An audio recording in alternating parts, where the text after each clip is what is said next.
What's going on, guys? Chris here, and today we're going to be reviewing the Dead Kennedys record, Plastic Surgery Disasters.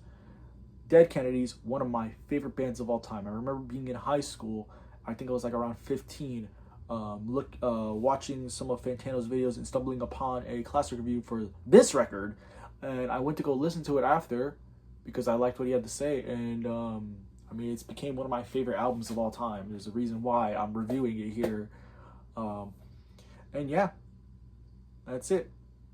Now, Dead Kennedys is a California punk band consisting of Jello Biafra, East Bay Ray, D.H. Peligro, and Klaus Fluoride.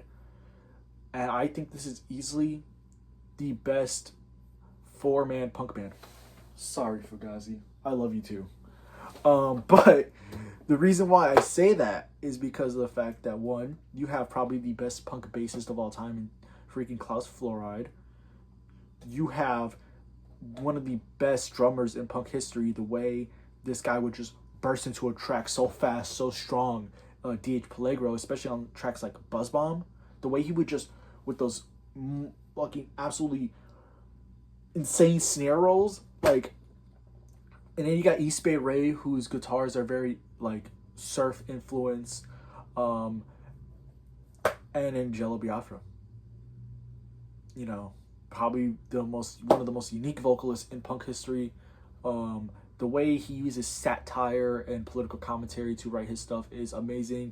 And also, he has such a unique vibrato that, you know, you'll never hear something like that in any other punk record or any other punk band. Ooh, we gotta try that on you. Also, one thing about Jello Biafra I think is underrated is his ability to act out roles. I think that, like, the way he's able to act out certain roles, like, for example, on Terminal PREPPIE, where he's acting like a young, dumb, stupid college kid, and he pulls the role off so well. This is not unique to this record. There's a lot of like this on, like, their debut and a few other records, but, like, I think it's something that needs to be applauded, because when I hear reviews of Dead Kennedys, I don't often hear his ability to act on a song very well, or like the persona he puts on, like BUZZBOMB, like very self-centered, douchebaggy. You know, he does play a role amazingly well, and I think that's one of the most important things about, I think, Dead Kennedys. For example, like on Government Flu, like in the beginning, he's talking about how we got a drug, try it on you. Like, he really does know how to personify the roles that he is making fun of. Speaking of which, Government Flu is the intro track. Starts off with a, you know, nice little, like, surfy guitar riff. And then it goes into the band just fucking exploding. You get this sharp, like, cutting guitar riff. You get this, like, scattering bass and these, like, strong drums, while Jello Biafra is basically, the song is basically about the government putting viruses in the water to test them out to see if they can use them against the USSR, also known as the Soviet Union. Yeah, very, very interesting stuff that, you know, they're talking about. And one thing I do appreciate about this album is this album, like, has a lot of themes going on, but they all play into just, like, a lot of political commentary. Like, one of my favorites is Riot. It's a, like, the instrumental itself is very dark and intense, but, like, the song is pretty much a song about people rioting, you know. And one of my favorite moments on the album is the mantra where he's like, tomorrow we're homeless, tonight is a blast, and the way it goes from, like, super happy just going down and down. I feel like as the realization occurs that, like, oh, we kind of fucked up here. I just think that's, like, one of the most funnest points of the album. It's just that whole slow down from tomorrow, tonight is a blast. Tomorrow homeless, tonight is a blast.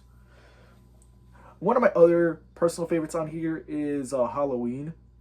Well, actually, fun fact: back when I was in high school, Halloween used to be my ringtone.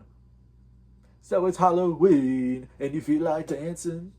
It's a very danceable song, which is a commentary on Halloween, how, like, people are only allowed to really be themselves for one day of the year, kind of making fun of the whole concept of it.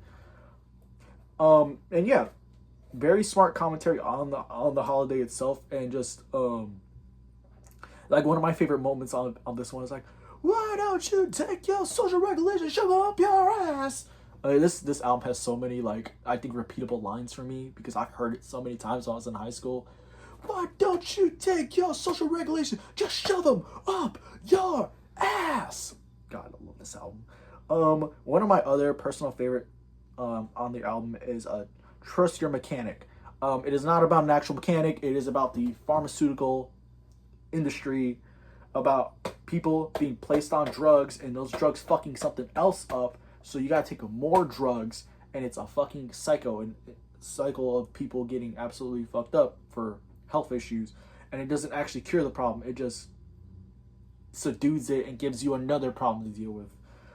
And then also there's Moon Over Marin with these, I would say, really sweet, like, guitars on the hook. I really love the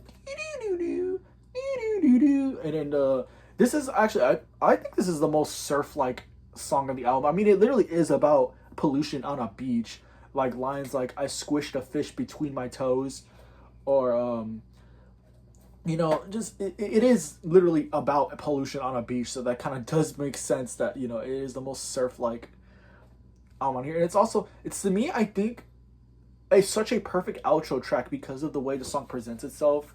It seems very grand in presentation, in my opinion. I've always thought this song was like one of the more grand songs on the album, and I think it's also like the closest this album gets to sounding somewhat beautiful. I'm just gonna be honest. I do adore this track, and yeah, this is just overall such a great album. I really, you know, I really think when it comes to you know, music, especially political music and punk music, I think not only does the topics of this record come true and true every single year, and not just this, but like Dead Kennedys in general, there's so many tracks on other records too that I think reflect this well, like Soup is Good Food, or Holiday in Cambodia, or California Uber Alice, and or Nazi punks fuck off, especially.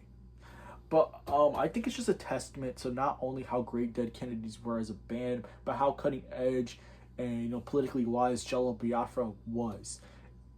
Honestly, when it comes to political albums, I don't think many beat this one out. I can't really think of many records that come toe to toe with this one, not just based off of a music quality standard, but as a social commentary standard.